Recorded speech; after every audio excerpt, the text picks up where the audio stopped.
good afternoon. Mayroon akong pahabol sa aking New Year resolution. Yun pala, alam niyo mga kapaksiw, hindi naman tayo perfecto. 'Di ba?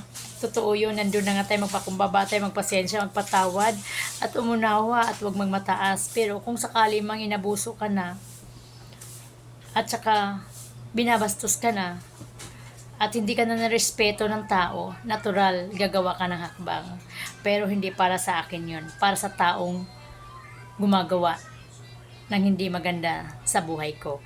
Kaya, yun lang po masasabi ko, hindi lahat ng pagkakataon na ibibigay mo yung kabutihan. Meron din tayong mabuti para sa ibang tao na hindi naman mabuti sa kanila kung sakali, pero para sa kanila yun, para malaman nila kung saan sila nagkamali.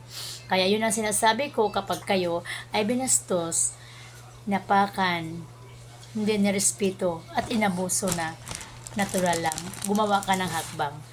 Hindi para sa'yo, hindi para sa atin, kung hindi para sa taong gumawa nun. At parang malaman nila kung saan sila nagkamali. Yun pong panalaminan nila sa buhay nila, kung saan nila ilulugar ang kanilang sarili. Kaya mga kapagsiw, huwag kayong magagalit sa akin. Meron pa tayong pahabol tulad nito. Kaya okay lang, intindihin lang natin mabuti yung aking mensahe. Maraming salamat po. God bless us and Happy New Year.